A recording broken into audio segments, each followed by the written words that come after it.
اعوذ باللہ من الشیطان الرجیم بسم اللہ الرحمن الرحیم مثل الذین کفروا بربہم اعمالہم کرماد اشتدت بہ الریح فی یوم آصف لا یقدرون مما کسبوا علی شیء ذلک هو الضلال البعید الم تر ان اللہ خلق السماوات والارض بالحق إن يشاء يذهبكم ويأتي بخلق جديد وما ذلك على الله بعزيز وبرزوا لله جميعا فقال الضعفاء للذين استكبروا إنا كنا لكم تبعا فهل أنتم مغنون عنا من عذاب الله من شيء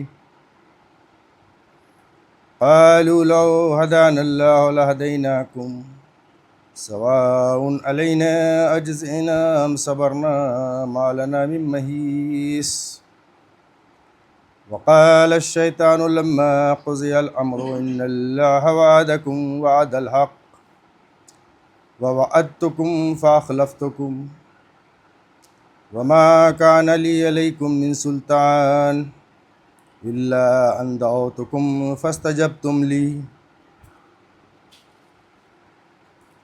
فلا تلوموني ولوموا أنفسكم وما أنا بمصرخكم وما أنتم بمصرخي إني كفرت أشركتموني من قبل إن الظالمين لهم عذاب أليم صدق اللہ العظیم۔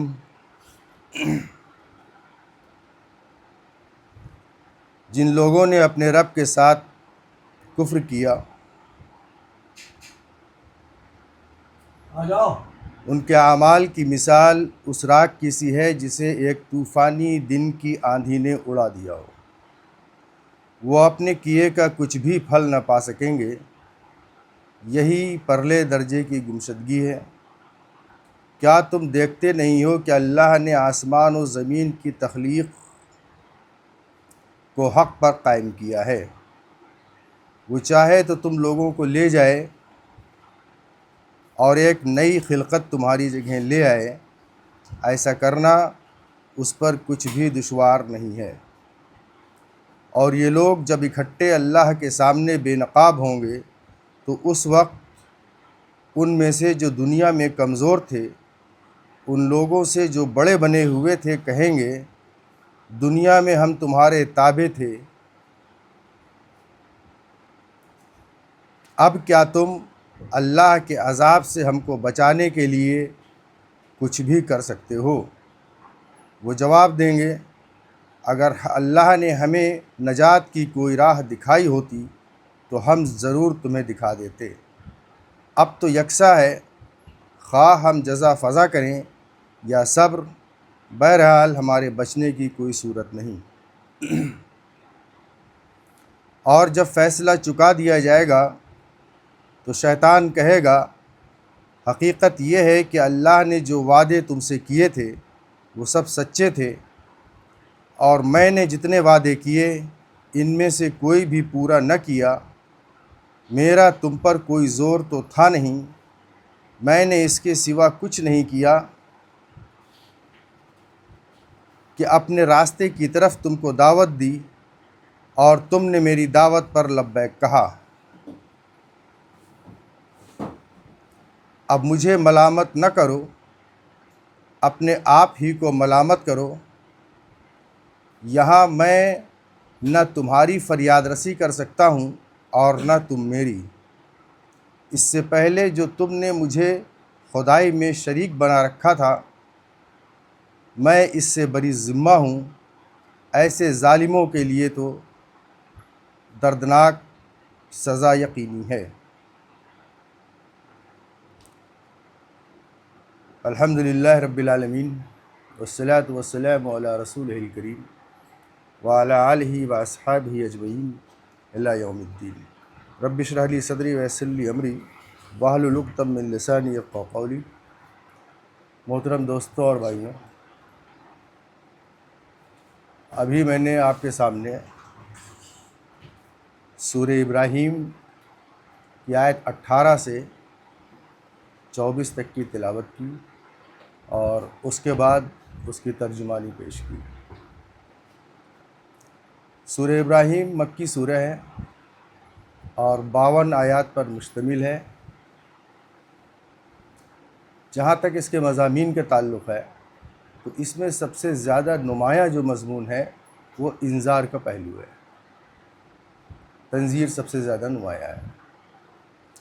اور اس کے بعد جو سورہ آ رہی ہے وہ سورہ ہجر ہے، اس میں بھی انذار کا پہلو ہے، لیکن سورہ ہجر کی بنسبت اس میں جو انذار کیا گیا ہے وہ بہت ہی سخت انداز میں انذار کا پہلو اس میں بیان کیا گیا ہے۔ مانے ڈراوا، ڈرانا۔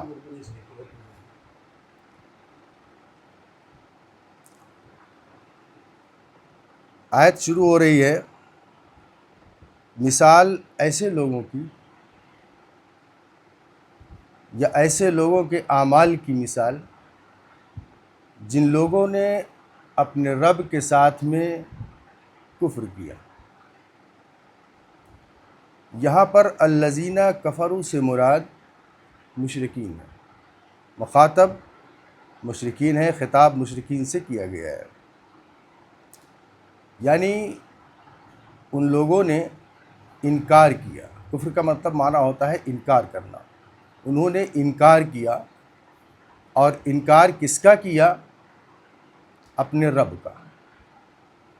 تو ان لوگوں کے اعمال جو ہوں گے، اعمال سے مراد یہاں پر ان کے اچھے اعمال ہیں، وہ اعمال کہ جن کو ان لوگوں نے اپنی دانست میں اچھا سمجھ کے کیا اور یہ سمجھا کہ ہم یہ کام جو کر رہے ہیں یہ ہم بہت اچھے کام کر رہے ہیں۔ تو ان اعمال کی مثال کہ جن اعمال کو ان لوگوں نے بہت اچھا سمجھ کے ان کاموں کو دنیا میں انجام دیا، تو ان کے اعمال وہ کیسے ہوں گے؟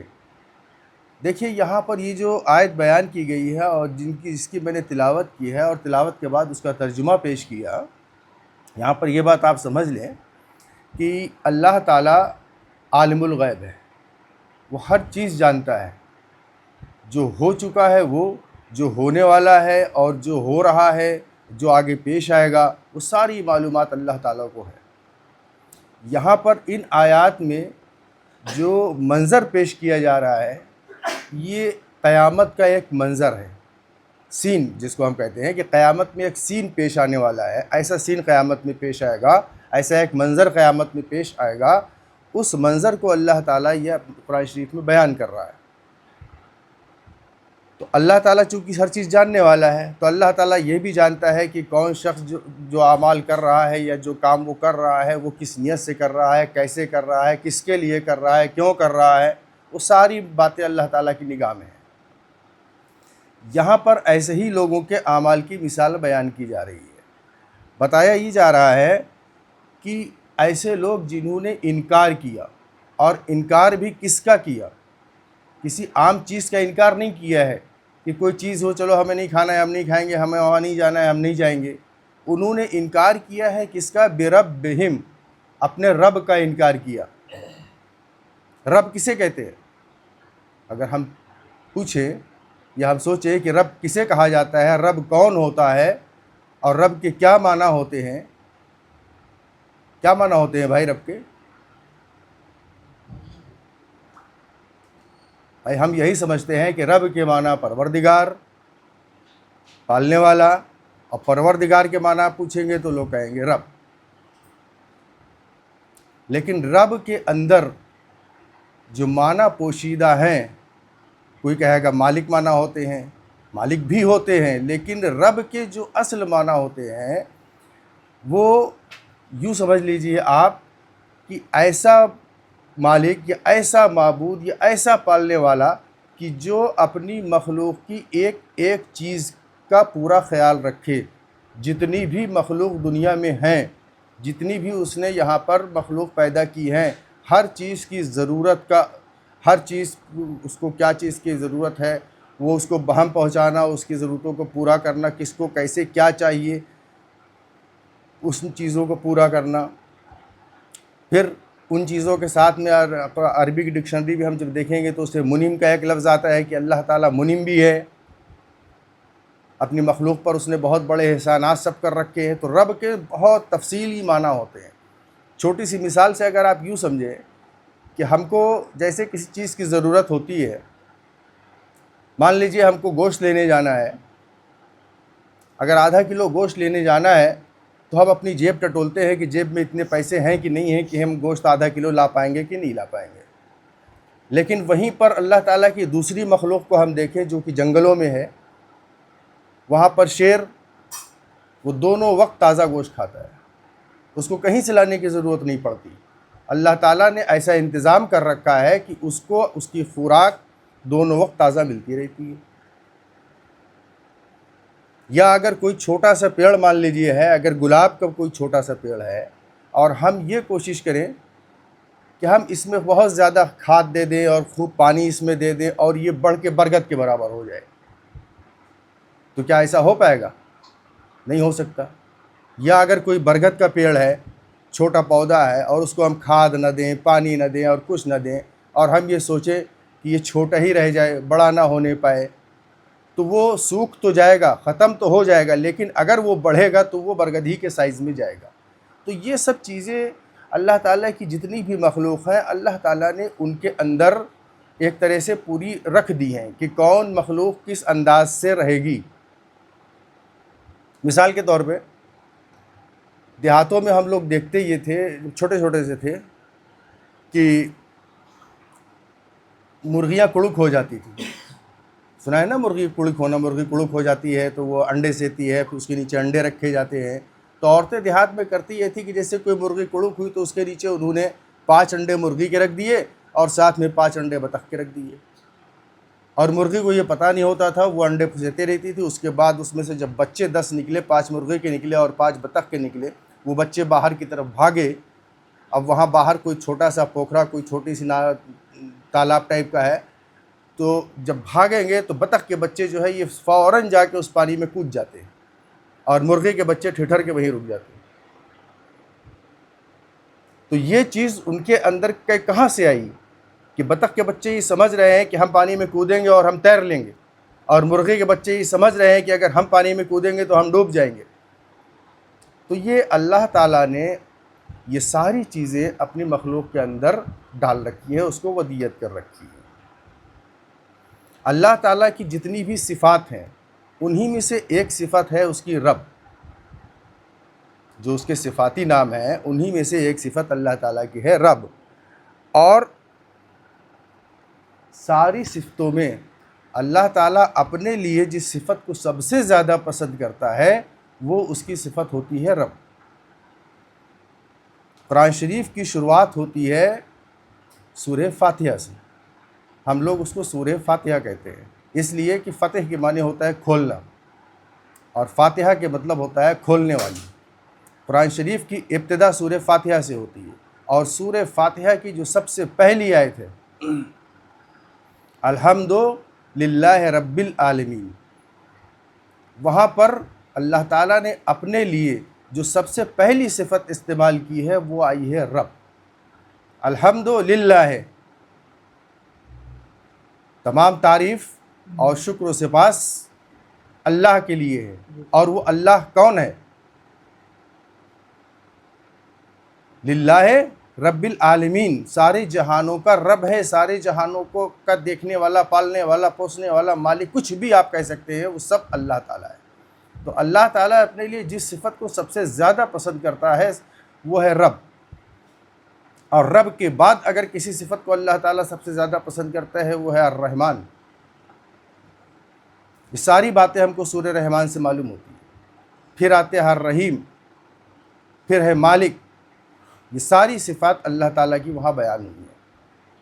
اگر کوئی آدمی 5 وقت کا نمازی ہے تو کم سے کم ایک دن میں وہ 47 یا 48 مرتبہ سورہ فاتحہ کی تلاوت کرتا ہے، سورہ فاتحہ کو پڑھتا ہے۔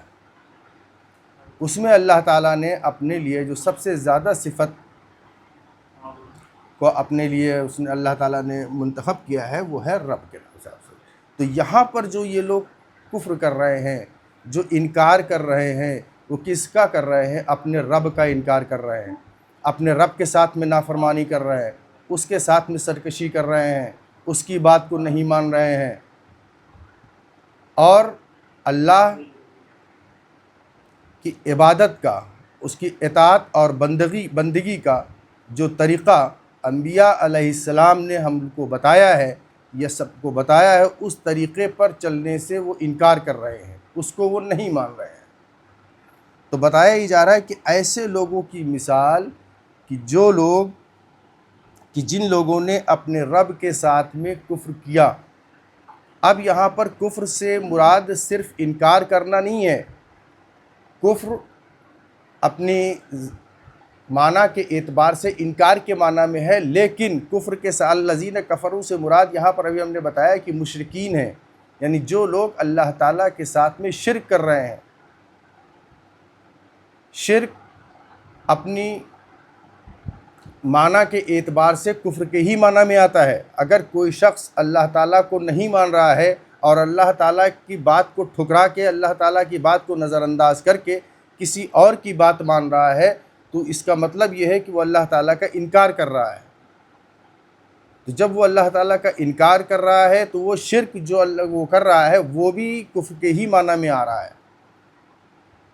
تو شرک جو ہوتا ہے وہ بھی ایک طرح سے کفر ہی ہوتا ہے۔ ایسے لوگ جن لوگوں نے دنیا میں اعمال تو بہت اچھے کیے ہیں، ہم بھی دیکھتے ہیں اور سب لوگ دیکھتے ہیں کہ ہاں یہ شخص جو ہے بہت اچھے کام کرتا ہے،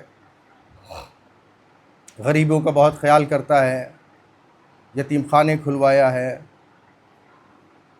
اور دوسروں کی مدد کرتا رہتا ہے، لیکن توحید کا قائل نہیں ہے۔ دیکھیے، اعمال کی بنیاد ہوتی ہے، جس طرح ہر چیز کی ایک بنیاد ہوتی ہے، اسی طرح اعمال کی جو بنیاد ہے، تو اعمال کی بنیاد توحید، اخلاص اور نبی صلی اللہ علیہ وسلم کی سنت کی پیروی ہے۔ اگر ان تین چیزوں سے ہٹ کے کوئی عمل کیا جا رہا ہے تو وہ عمل اللہ تعالیٰ کے یہاں قابل قبول نہیں ہوگا۔ تو ایسے ہی لوگوں کے اعمال کی مثال بیان کی جا رہی ہے کہ ان کے اعمال جن کو وہ یہ دیکھ رہے ہیں کہ ہاں ہم نے تو بہت اچھے کام کر کے رکھے ہیں دنیا میں، ہم نے بہت بڑے بڑے کام کیے ہیں اور وہ سب اچھے کام ہیں، اور جن اچھے کاموں کو انہوں نے اپنی دانش میں کر کے رکھا ہے وہ ایک بہت بڑا ڈھیر کی شکل میں ہوں گے، لیکن وہ ڈھیر کس چیز کا ہوگا؟ کر رمادن، رماد کے معنی ہوتا ہے راکھ۔ تو ان کے وہ اعمال جن کو انہوں نے اپنی نگاہ میں بہت اچھا سمجھ کے کیا ہے، ان کے وہ اعمال راکھ کے ایک ڈھیر کی مانند ہوں گے، اور وہ ڈھیر کے ساتھ میں ہوگا کیا کہ اس کے ساتھ میں ہوا اشتدت بہ الریح، ہوا اس کے ساتھ بہت سخت ہو جائے گی، بہت تیز ہوا اس کے ساتھ میں چلے گی، اور وہ دن بھی کون ہوگا؟ فی یومن عاصفن، تیز اور تند ہوا کے دن میں، یعنی ایک آندھی کا چل رہی ہو، بہت زیادہ بہت تیز آندھی کا دن ہو، اور ایک دم سے کوئی ہوا کا بہت تیز جھونکا آئے اور راکھ کا کوئی ڈھیر ہو، تو کیا وہ ڈھیر رک پائے گا؟ بچے گا؟ وعلیکم السلام۔ ہوا کا وہ جھونکا راکھ کے اس ڈھیر کو اڑا کے لے جائے گا۔ یہی مثال جو بیان کی گئی، یہ ان کے اعمال کی مثال بیان کی جا رہی ہے کہ ان کے اعمال جو ہے وہ ایک ڈھیر کی شکل میں ہوں گے، ان کو دکھائے تو جائیں گے کہ دیکھو یہ تمہارے اعمال ہیں، لیکن ایک ہوا کا بہت تیز جھونکا آئے گا اور وہ ان کے جتنے اعمال کا بہت بڑا ڈھیر تھا اس کو اڑا کے لے کے چلا جائے گا۔ راکھ کا معاملہ کیا ہوتا ہے؟ راکھ کسی چیز کو جلانے کے بعد، لوگ سگریٹ پیتے ہیں، اس کے بعد اس سے ایش نکلتی ہے، اسی کو تو راکھ بولتے ہیں۔ اس کا وزن کتنا ہوتا ہے؟ اس میں کیا وزن ہوتا ہے؟ ذرا سے بھی آپ پھونک مار دیجئے اڑ جائے گی۔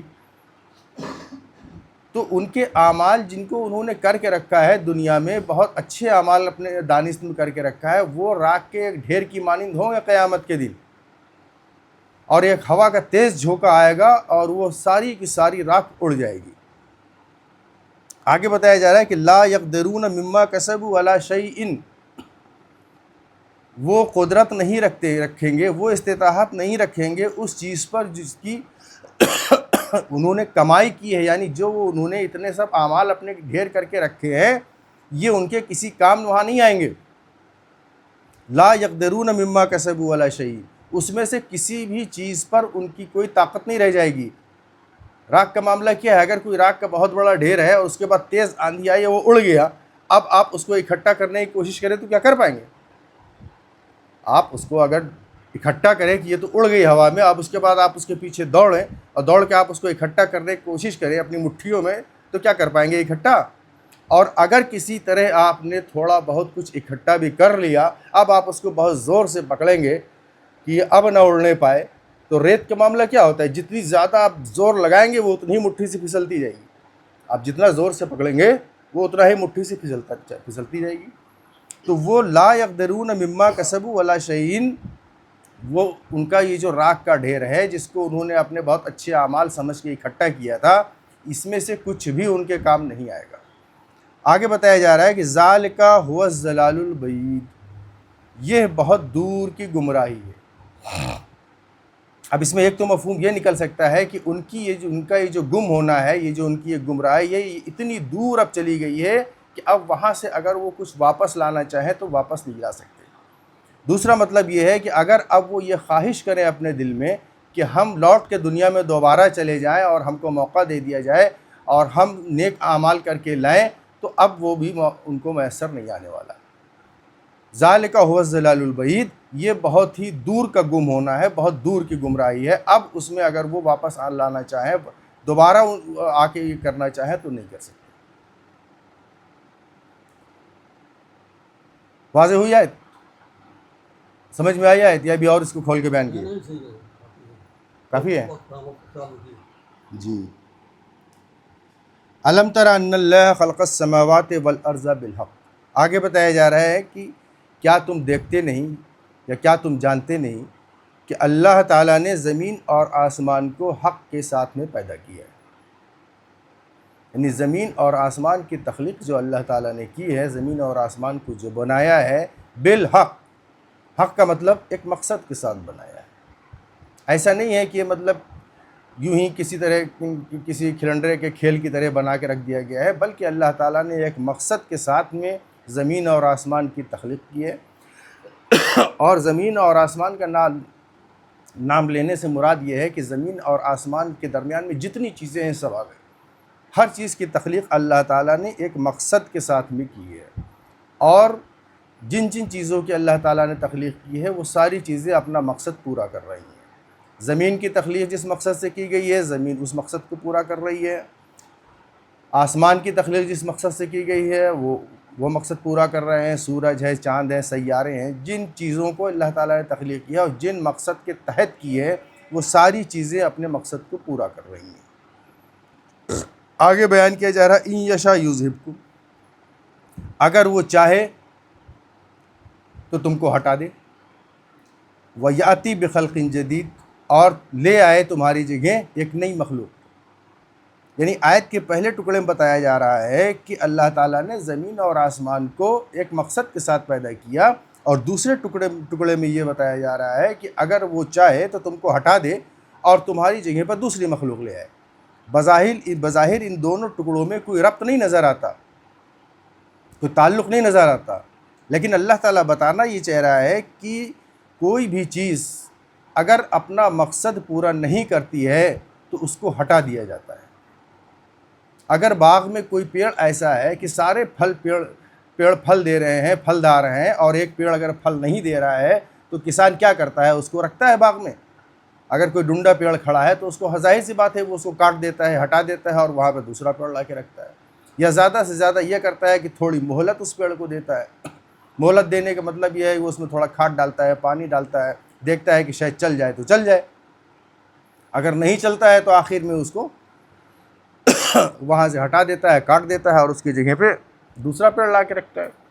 یہاں بتانے کا مقصد یہ ہے، یہاں پر خطاب امت مسلمہ سے ہے کہ جس طرح یہ سورج اور چاند یا اللہ تعالیٰ کی ساری مخلوق اپنا مقصد پورا کر رہی ہے، اپنے مقصد کو انجام دے رہی ہے، اگر تم اپنا مقصد نہیں پورا کرو گے، تم کو یہ سوچنا چاہیے کہ تم کس مقصد کے لیے پیدا کیے گئے ہو، تمہارے دنیا میں لانے کا وجود کا مقصد کیا ہے، کس لیے تم کو یہاں پر لایا گیا ہے، کس لیے پیدا کیا گیا ہے۔ اگر تم اپنے مقصد کو پورا نہیں کرو گے تو تمہارا بھی وہی حال ہوگا جو دوسری قوموں کا ہوا ہے۔ یہ الگ بات ہے کہ اللہ تعالیٰ تم کو مہلت دے رہا ہے اور تمہاری جگہ پر بعد میں کوئی دوسری مخلوق لے آئے، اور ایسا کرنا وما ذالک علی اللہ بعزیز، ایسا کرنا اللہ تعالیٰ کے لیے کچھ بھی مشکل نہیں ہے۔ اگر کوئی یہ سوچے کہ اللہ تعالیٰ کے لیے یہ مشکل ہے کہ وہ ہم کو ہٹا کے دوسری قوم نہیں لا سکتا ہے، تو ایسا کرنا اللہ تعالیٰ کے لیے کوئی مشکل نہیں ہے۔ وہ طرح طرح کے ایسے مواقع نکل آئیں گے کہ ظالم حکمراں ہم لوگوں پر مسلط کر دیے جائیں گے، کسی بھی شکل میں لوگ جو اس قوم کو ہٹا کے دوسری قوم اللہ تعالیٰ لانے کا پورا اختیار رکھتا ہے۔ وما ذالک علی اللہ بعزیز، اور یہ چیز اللہ تعالیٰ پر بالکل مشکل نہیں ہے۔ وبرزوا للہ جمیعا فقال الضعفاء للذین استکبروا، اور سامنے آ جائیں گے اللہ تعالیٰ کے جمیعاً تمام لوگ۔ برزہ کے معنی ہوتا ہے اوٹ سے نکل آنا، یعنی کوئی چیز اگر اوٹ میں ہے اور اوٹ سے نکل کے باہر آ جائے تو برزو اس معنی میں آتا ہے۔ یہاں پر قیامت کا نقشہ بیان کیا جا رہا ہے، میدان حشر کا نقشہ بیان کیا جا رہا ہے کہ میدان حشر میں کیا ہوگا کہ سارے لوگ، وہ پہلے جو مر چکے ہیں، وہ جو بعد میں مرے ہیں، وہ جتنی بھی مخلوق دنیا کے اندر اللہ تعالیٰ نے پیدا کی تھی، وہ سارے لوگ حشر کے دن اللہ تعالیٰ کے سامنے، برزو کا مطلب یہ ہوتا ہے کہ بالکل سامنے نمودار ہو جائیں گے۔ حشر کا میدان کیسا ہوگا؟ بالکل چٹیل، سفید، کوئی آڑ نہیں ہوگی، اس میں کسی طرح کا کوئی بھی رکاوٹ نہیں ہوگی۔ دنیا میں کیا ہوتا ہے، اگر ایک بڑا کراؤڈ ہوتا ہے تو لوگ اس کے پیچھے چھپ جاتے ہیں، اگر ایک بڑی بھیڑ ہے تو ایک کے پیچھے ایک معلوم ہوا کہ چھپ جاتا ہے، لیکن حشر کے میدان میں کوئی کسی کے پیچھے چھپ نہیں سکے گا، سب بالکل نمایاں ہوں گے، سب سامنے ہوں گے۔ تو برزوا للہ جمیعاً، سارے لوگ اللہ تعالیٰ کے سامنے حاضر ہو جائیں گے۔ اور اس کے بعد فقال الضعفاء للذین استکبروا، تو ایسے لوگ جو دنیا میں کمزور تھے وہ کہیں گے ان لوگوں سے جو دنیا میں بڑے بنتے تھے۔ دیکھیں، لیڈرشپ کوئی بھی ہو وہ اسٹرینتھ کا تقاضا کرتی ہے، قوت کا تقاضا کرتی ہے۔ اگر دنیا میں کوئی پیسے والا ہے تو جو کم پیسے والے لوگ ہیں وہ اس کے پیچھے ہو لیتے ہیں۔ کوئی بہت ذہن والا شخص ہے، ذہین شخص ہے، تو جو کم عقل والے ہیں وہ اس کے پیچھے ہو لیتے ہیں۔ تو دنیا میں یہ ہوتا ہے کہ جو بھی قوت اور طاقت کے اعتبار سے تھوڑا مضبوط ہوتا ہے وہ اپنے فالورز بنا لیتا ہے، لوگ اس کے پیچھے چلنے لگتے ہیں۔ اور پھر ہوتا یہ ہے کہ جب پیچھے چلنے لگتے ہیں تو وہ اس کی پریشانیوں میں اس کے کام بھی آتے ہیں۔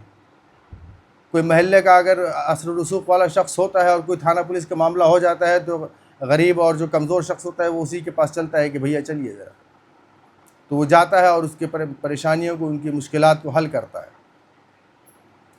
تو اس دن جب سارے لوگ اللہ تعالیٰ کے سامنے حاضر ہو جائیں گے تو ایسے لوگ جو دنیا میں کمزور تھے وہ ان لوگوں سے کہیں گے جن کو وہ بڑا سمجھتے تھے، وہاں تو پہچانیں گے سب ایک دوسرے کو، تو ان سے کہیں گے جن لوگوں کو وہ بڑا سمجھتے تھے۔ ہوتا یہ تھا دنیا میں کوئی بھی ان کو پریشانی آتی تھی تو انہی کی طرف لوگ فارورڈ کرتے تھے، انہی کی طرف دیکھتے تھے کہ یہ ہمارے کام آ رہے ہیں۔ تو جب وہاں پر ان کے اوپر پریشانی، حشر کے میدان میں قیامت کے دن جب ان کے اوپر پریشانی پیدا ہوگی، پریشانی ان کے اوپر آئے گی، تو اس وقت بھی وہ انہی لوگوں کی طرف دیکھیں گے۔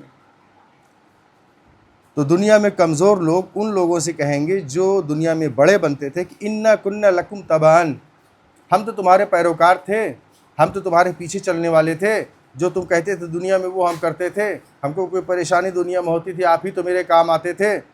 تو اب یہاں فہل انتم مغنون عنا من عذاب اللہ من شیء، تو اب یہاں اللہ کے عذاب میں سے، جو اللہ کا عذاب ہمارے اوپر پڑنے والا ہے، عذاب سامنے دکھائی دے گا، جب جو اللہ کا عذاب ہمارے اوپر پڑنے والا ہے، اس میں سے بھی تو ہمارے لیے کچھ کم کرو، یہاں بھی تو ہماری کچھ مدد کرو۔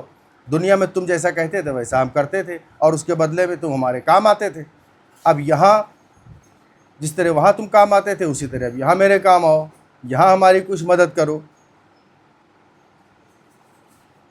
تو وہ کہیں گے قالوا لو ہدانا اللہ لہدیناکم، اگر اللہ نے ہم کو ہدایت دی ہوتی، ہم سیدھے راستے پر ہوتے تو ہم تم کو بھی وہاں ہدایت دیتے۔ یعنی دنیا میں ہم خود بھٹکے ہوئے تھے تو ہم نے تم کو بھی بھٹکا دیا کیونکہ تم ہمارے پیچھے چلنے والے تھے.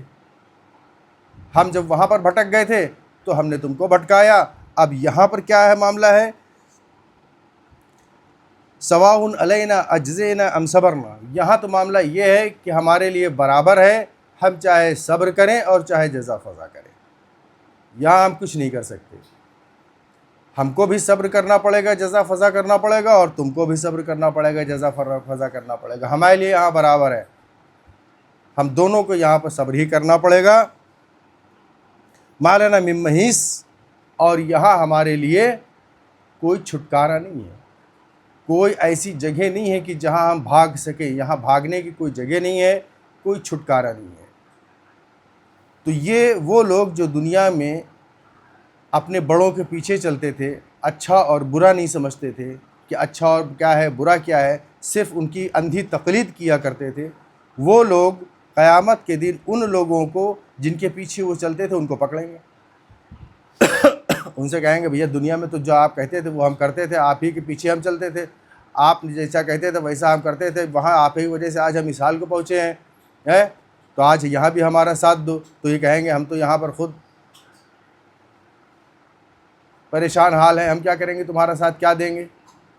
نہ ہم وہاں پر بھٹکے ہوئے تھے اس لیے ہم نے تم کو بھی بھٹکا دیا، یہاں تو اب کوئی چھٹکارا نہیں ہے. تو وہاں پر آگے کیا ہوگا؟ وقال الشیطان لما قضی الامر. اب جو برائی کا سب سے بڑا لیڈر ہے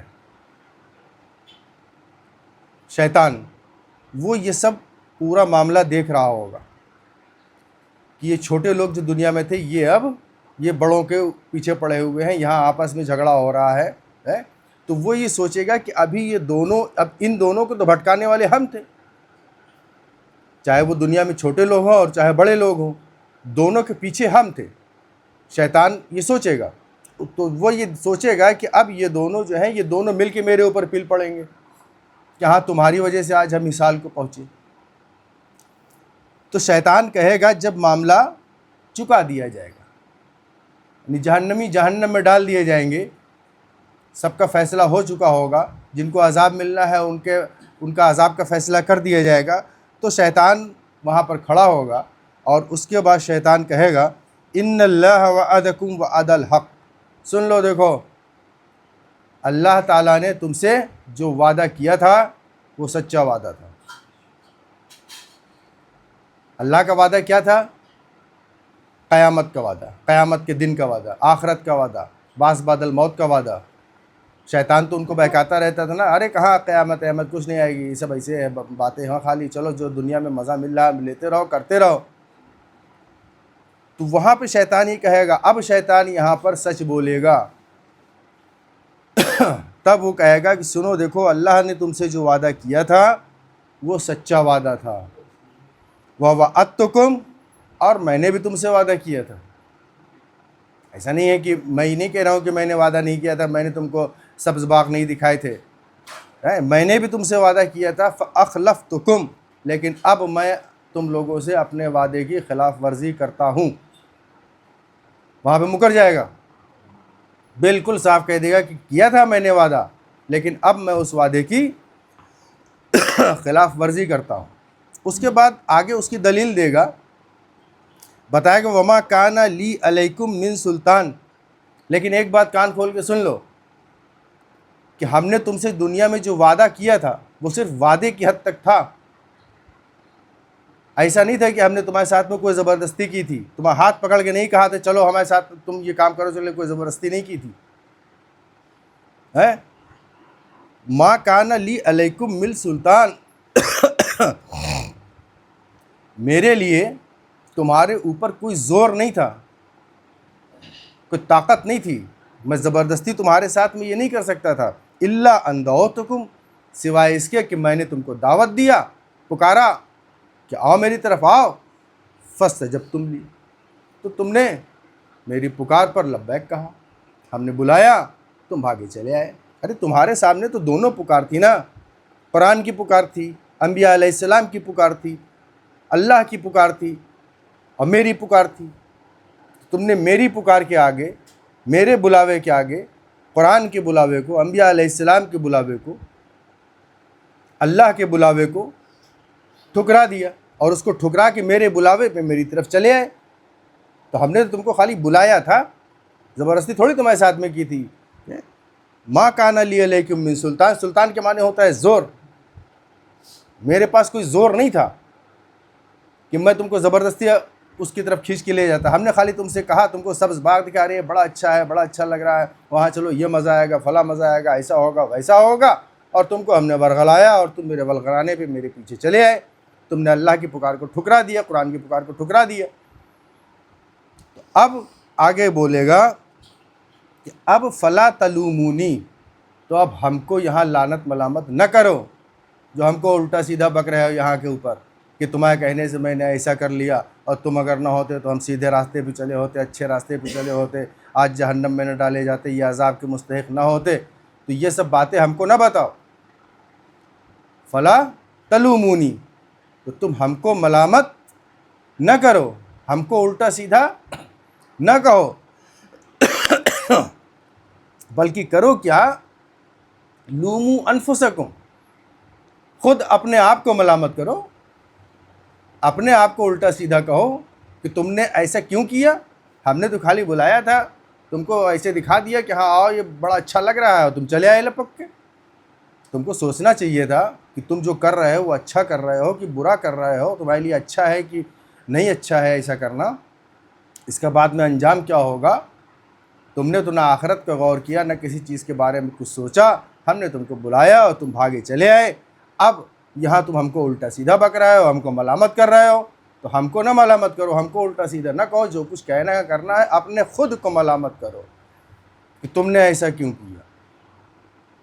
آگے کہے گا، اب دیکھو سن لو، یہاں پہ بتائے گا سن لو، وما انا بمصرخکم، آج یہاں میں تمہاری کوئی فریاد رسی نہیں کر سکتا، میں تو خود یہاں پر پڑا ہوا ہوں۔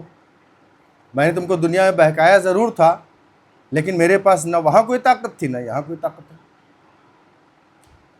تو یہاں پر بھی آج ما انا بمصرخکم، آج یہاں میں تمہاری کوئی فریاد رسی نہیں کر سکتا، وما انتم بمصرخیہ، اور نہ ہی تم میری کوئی فریاد رسی کر سکتے ہو، یعنی نہ میں تمہارے کچھ کام آ سکتا ہوں اور نہ تم میرے کچھ کام آ سکتے ہو۔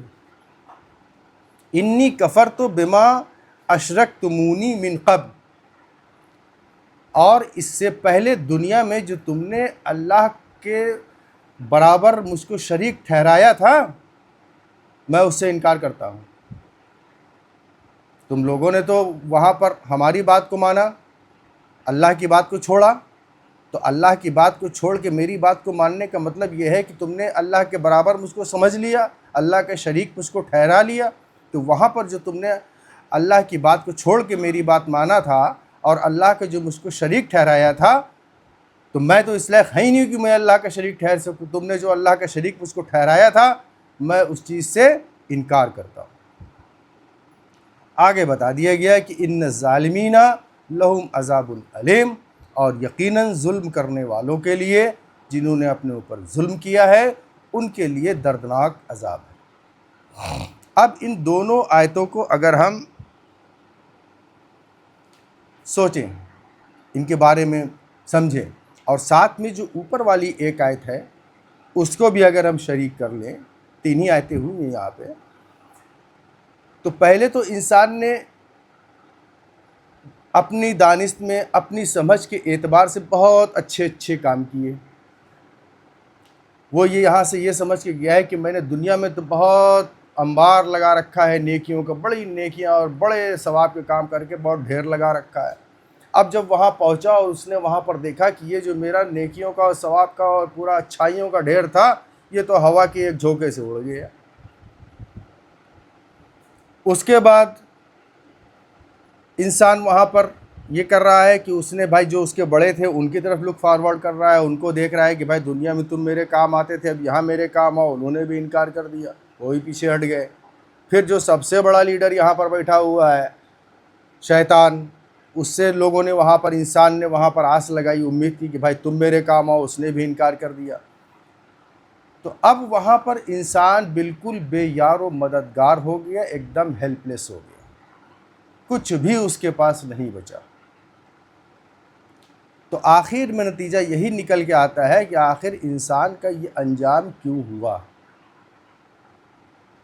وہی بات بس ایک سمجھ میں آتی ہے یہاں پہ کہ ایک طرف شیطان کی پکار ہے اور ایک طرف انبیاء علیہ السلام کی پکار ہے، قرآن کی پکار ہے، اللہ کی پکار ہے.